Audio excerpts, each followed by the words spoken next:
Hi, and welcome to the top 10 third basemen in the league right now.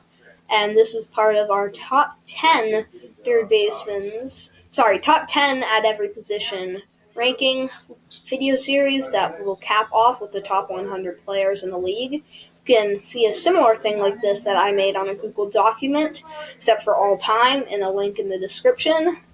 Today, we've got third basemen, and we've got two honorable mentions. All right, our honorable mentions today are Justin Turner and Eduardo Escobar, two great third basemen that just couldn't make our list. So let's get started. At number 10, we have Eugenio Suarez, the Cincinnati Reds third baseman who had 49 home runs last year. And he's got incredibly great power numbers. That's part of the reason why we chose him. Eugenio he doesn't do anything other than power. When you see someone 271 last year. When you see someone with 49 home runs, right? I mean, immediately, and you see him at 10th in the third baseman, you're just like, what? Seriously, he should crack the top 5. But when you look at his strikeout numbers, last season he struck out 189 times. He tends to strike out around 150 times per season. And he doesn't get walked a lot. So he just doesn't have any discipline at the plate. He doesn't double a lot. He doesn't have speed. He bats for solid averages. That's not a problem of his game, but he doesn't really play defense well. He's just kind of a guy who's going to give you the home run and nothing more. That gets him on this list over guys like Justin Turner and Eduardo Escobar, but it doesn't get him any higher. So, a lot of power. Obviously, the 49 homers last year, but also 34 the year before, but that's really all he's got. He's going to hit a lot of home runs, but that's pretty much it. So let's go to our number 9, who is Kris Bryant. Kris Bryant is the third baseman for the Chicago Cubs. He started his career in 2015, won the Rookie of the Year, and then the next year in 2016, won the MVP. 39 homers. Batting 292. He's a really good player. There's just a ton of talent at third base, so he can't get any higher. Yeah. He's really good. Last year in 2019, he hit 31 home runs, batting 282. So a very solid season, hitting 30 home runs. It's good, batting over 280. The year before is kind of a down year. Only played in 102 games, batted 272 with 13 home runs. But the couple of years before, he hit 29 and 39 homers, batting over 290 both years. So Kris Bryant, he's pretty young, 28. He's 28, and he's had a lot of great seasons, an MVP, and a solid year in 2019. You think of him as someone who's old, because it seems like his days of MVP years are over, right? It seems like really similar to Josh Donaldson and how the career has panned out. You know, he's winning MVPs, and now he's a good player, but he's not great. But he's actually really young, and there still could be better Kris Bryant than we've seen yet out to come. I mean, he hasn't even broke 30 years old, so he's actually in the prime of his career, which is crazy. Because you think about him, you think now he's declining. He's already had the best of him, but that's not actually true. Well, hopefully not. Speaking of Josh Donaldson, our next best third baseman is Josh Donaldson. Josh Donaldson is the third baseman for the Minnesota Twins. Yeah, last year, he had a 1-year stint with the Atlanta Braves, signed a big deal with our team, the Minnesota Twins. So that was great, and he's a really good third baseman. Falls at 8 on Donaldson, he was really kind of heading down. You know, he was following a path after his MVP season, of course, and I think 2016 maybe. 2017. 2015 he won the MVP. And then 2016 he still had a good season. 2017 still had a good season. But then he suffered some really problematic injuries. And it seemed like only had 187 at-bats in 2018. It seemed like he was heading down the drain. Because when you get to that age, if you have a big injury, it seems like his career over. And then he signed that 1-year contract with the Braves, showed that he still had 35-plus power. Hit in 37 batting. Yeah, and now he's going over to the Twins, and obviously he hasn't been performing much over there. He hasn't played a lot. due to some injuries, but he could still make a big impact on their team. And he was someone who was looking like it's over for him, and he really bounced back. Like, that was impressive. Yeah. Last year, Donaldson had, as Henry said, more than 35 home runs. He's had a great career. He hit 41, then 37, then 33 from 2015 to 2017. But yeah, as Henry said, 2018 was he didn't play much due to injuries. Yeah, but he bounced back in 2019, and with the Twins, I hope he can keep on doing that. So. All right. Number 7 is the Red Sox third baseman Rafael Devers, my guy. Rafael Devers, a really good third baseman. I remember going to Red Sox games a while ago, and he was just their kind of bad, like, number 6 hitter. But he exploded last year, hitting 32 home runs and batting .311. And Rafael Devers is now one of the top third basemen in the league. So, yeah, Devers, he's someone that we wanted to rank pretty high on this list. Originally, we were going to put him over some other guys. We were going to put him 5 originally, but then we found 2 other guys who went. Don't tell the names, because I'm not. Spoiler. Anyway, but because what we realized was that other than his breakout 2019, he was an under-average third baseman, only and 2 other seasons. It's hard to just go because it's like the Tim Anderson. He didn't even make our list, even though he had won the batting title in 2019 because he sucked the rest of his career. He's young, and it seems like a breakout season that might be just 1 year. Now Devers, I think it's most people assume that he's going to continue to smash. I don't ever hear a lot of people saying, "Oh yeah, Devers, he's not going to be good anymore." But this is so far in 2020, he's already got 4 home runs and 12 RBIs. He's only batting .240. Well, not the best batting average, but he's getting hot right now. Yeah, I mean, he's someone who we can't put too high because he's young, but yeah, he's a really good third baseman. All right. At 6, we have the Cleveland Indians third baseman. No, Padres. What? No. It's Jose Ramirez. Oh, yeah. Coming in at 6 for us. A little spoiler alert. Wait, Hope you can't. Wrong Jose Ramirez. I don't know why he came up before that. Good. Sorry about that. I hope you couldn't figure it out. But Jose Ramirez is our 6th best third baseman in the league. He was a lot higher than this before last year, but a disappointing year last year. Only 23 home runs with a .255 average. I saw the top 100 players ranking after 2018 that put him as the 3rd best player, only behind Mookie Betts and Mike Trout. So, I mean, that shows how good he was thought to be. But clearly, his 39 home runs, his, crazy high WARs isn't really what he is. He's still, though, a top 10 third baseman. Yeah, in 2018, he had 39 home runs, batting .270. The 2 years before that, batting over .300. So he had a really good career. But last year, not his best season. With some injuries, we're not sure whether or not he's going to be able to return to his all-star self. He's still really good, though. I mean, Jose Ramirez combines power and average. And Chris Bryant, Josh Donaldson, I feel like they all have kind of similar feels. I don't know. I just think of them kind of in a similar way, like third basemen who played a little bit over 5 years. Obviously, Bryant's a little bit younger and have seem like they're past their prime, but they're still really talented and actually could still have their best years to come. But Ramirez is definitely a little bit of a step ahead of these other guys. I feel like there's you could kind of put this into tiers, and the first tier is Eugenio and Donaldson and Bryant. Maybe Donaldson and Bryant above Eugenio, and then but he's definitely Ramirez is definitely in the next tier, which is the tier with Devers and the guys ahead of us. He definitely falls into that second higher tier. Yeah. He's a great player, and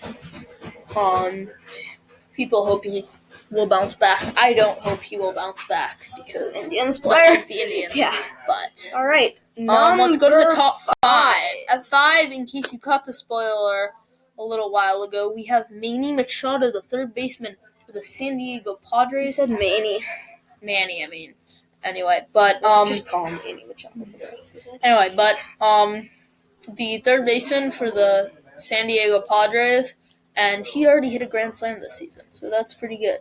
Machado is a consistent power hitter and an inconsistent batting average hitter. Like, if you look at his batting averages just in the past like four complete seasons, it's 294, 259, 297, 256, 290s, then 250s, and it's alternating, which is kind of funny. So with Machado, you're going to get great defense. He's won platinum gloves. He's won gold gloves. He's clearly one of the best defensive third basemen in the league. I mean, he's got some competition with Chapman and Arenado also playing great defense, but he's one of the best defenders. He's a really consistent 30 home run hitter, and sometimes he can provide really good batting averages. He can't win the Gold Glove because Arenado's also in the same league, so.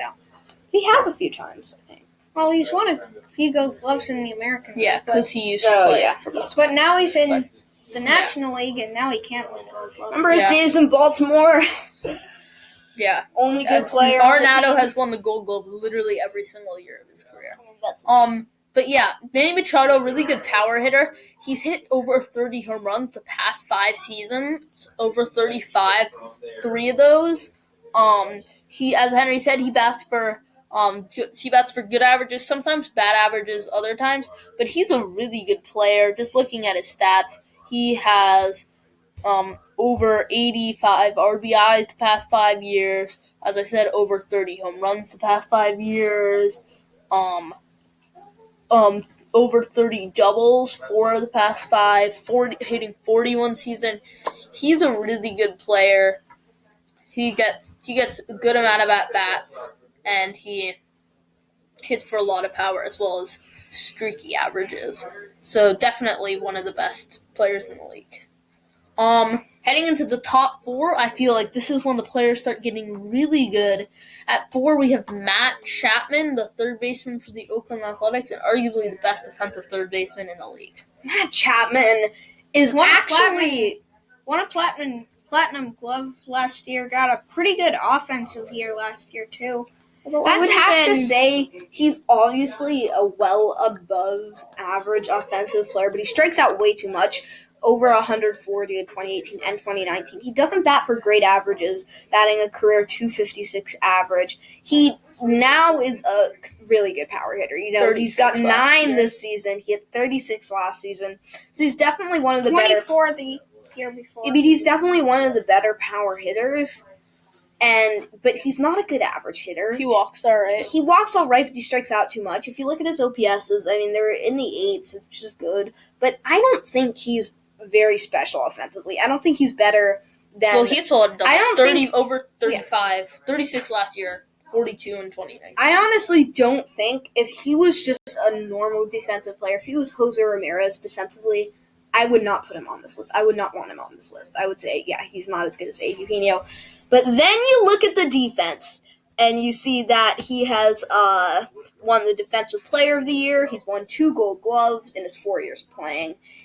And 2 platinum gloves in his 2 platinum. I mean, who wins 2 platinum gloves? Right? 50% of his. He's won platinum gloves 50% of his years. Yeah, and then if you look at his defensive. Well, that's not even including 2019. Can you just guys wait a second? I don't think this shows defensive WAR. We got a site. All right, now we got a site that has defensive WAR. And we look at Chapman's, and this is freaky. This is just insane. In his 3 years, so 20, Leo said, oh yeah, he 50%. It's more than that because he's only qualified 3 of his 4 years because 2020 he's barely played. He has won platinum gloves in 2 of his 3 complete seasons. He has won gold gloves in 2 of his 3 complete seasons. His defensive WARs are 1.7, 3.6, 3.9. A 9.5 career defensive WAR in only 3 seasons. That's like amazing. Yeah, that's like an amazing WAR for a single season in total. But for 3 years, defensive WAR, that's insane. Getting over a 3.5 defensive WAR in the past few years, that's crazy. No one's done that since Andrelton Simmons. His defense is just insane. I mean, yeah. I really don't see how he does I just think it's crazy that someone who obviously is a over-average offensive player, but isn't that special on offense, is getting called the fourth best player in the league. The fourth best third baseman. You have to have good defense, and he does. Okay, at number 3 we have Anthony Rendon, the newly acquired Los Angeles Angels third baseman, and so a lot of people say he's one of the most underrated players in the league, and he was back when he was playing for the Nationals. A lot of people didn't know his name, despite the fact that he put up really good numbers. But after his season last year, in which he almost won the MVP, he won the Silver Slugger, third in MVP voting, he hit 34 home runs, batting .319. People suddenly started to notice him, and I gotta say, I think he's overhyped now. I saw a lot of lists that put him in the top 5 players in the league. Most people put him in the top 10. A lot of people say he's the best third baseman in the league, and that's just not true. He's really good, but a lot of people put him higher than he should. I think we've gotten enough. Okay, so he was underrated, now he's overrated. Yeah, I mean, you could say the same thing about, overrated, underrated as well, Bright Side Brass. But anyway, enough ripping on this guy. I mean, he is a fantastic player. He's led the lead doubles in 2018 and 2019, led the league in RBIs in 2019, led the league in is leading the league in OBP. He had a over 1,000 OPS last year. He's had over 900 in the OPS category the 2 seasons before the 1,000 OPS. He consistently bats over 300. He consistently hits 20 home runs, 400 doubles, OBPs, 100 RBIs. I mean, he's .598 slugging last year. Yeah, so he played a lot. .545 at bats. He had 44 doubles. He's hit over 40 doubles the past 3 seasons, 38 the one before. He hits good power. He really exploded in power last year, hitting a career high 34, but in the 20s the 2 years before that. RBIs led the league last year, hit over 100 2 of the past 3 years. He walks all right, hitting over 80 the past couple of years. Doesn't strike out that much. He strikes out more than he walks, but he only struck out 6 more times last year. He walked more than he struck out in 2018. He walked more than he struck out. No, in 2017, sorry. In 2017.